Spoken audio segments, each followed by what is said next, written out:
No, but that goes back to the point I made earlier that both guys aren't necessarily in on it in Japan. Right. You know, Cro Cop, those guys really think they won, and if you tell them they didn't, I mean, you're talking about really hurting a guy's feelings. Where he gets, he'll get fighting mad over that, and you go, hey, listen. What fights? Eventually, history will come out and show itself for what it is. But you know what fight? That's really hard because I don't know all those guys' names. But Cro Cop fought one guy that wore a pro wrestling mask. He is a pro wrestler. He wrestles under the name of Dos Caros? Yes, Alberto Del Rio is what his name. Okay. But of course, you already know that. That's what he comes out and says. He's a very funny guy, and he's talked about it a lot. Yeah, they brought me. I don't know anything about it. I got to fight this Cro Cop. Eventually, he's going to throw a head kick, and I got to make it look real. You know, he's talked about it. Cro Cop he'd be stunned to hear that. I believe Cro Cop did not know that these were fake. Now, I didn't have that realization when I first outed him.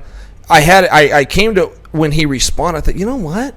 He's either an Academy Award winner or he truly doesn't know. And then you start to hear from some other guys where they go, look, you didn't always know. The promoter come to your locker room. So that wrestling guy, when Cro Cop kicked him, though, he really fucking kicked that guy in the head. Yeah. It's just the guy sort of like just took it. Yeah, and the guy's just got to go down and boom, the He referee was bleeding. The remember? referee with blood the was earpiece. coming through the mask. Well, this could be is that the same guy? Yeah, and if it was fake, what a fucking great touch. Sure. Because the mask, if they had like a little blood packet there, and when Cro Cop slaps it, blood comes out. Yeah. I mean, what a great touch that would be. But, you know, you see a kick come and you go, okay, this is the one I got paid for. You take it. It could cause a kick. I had a buddy that went down, and he was by no means doing a dive. He was just ready to quit. He just wanted out of there. So, you know, and fighters will do this a lot where something's not going right, and it's time to go home. And, you know, usually the rear naked choke is the big one for, hey, get me out of here. But so my buddy decides that he's going to go down on a fake knockout. So we're in Bodog in Costa Rica.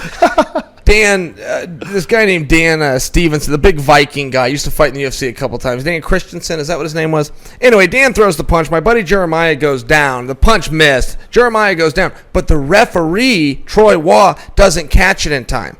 So now my buddy who's out cold, well, now Dan Christensen's going to come down for the finish because the ref hasn't called it. So my buddy who's pretending has to come back to life. He has to come back to life to lay there and go for TKO. So when you watch on the replay, you're like, wait a minute, thought you were out cold. How come when he came down? You know, it was pretty bad. But, you know, you see that stuff all the time. And that's not to say the sports fugazi. That's competition. What you're trying to do, what I'm trying to do when I'm fighting is make the other guy quit.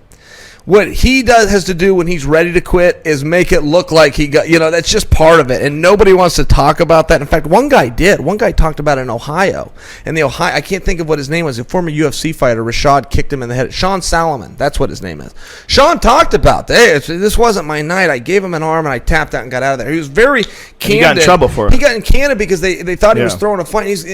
But what he was doing was he was letting people into the psyche of an athlete who's breaking. Yeah. He's breaking, and it's an ugly, deep secret, and we've all done it as athletes, whether it's in practice or in the ring, and we're greatly shameful of it.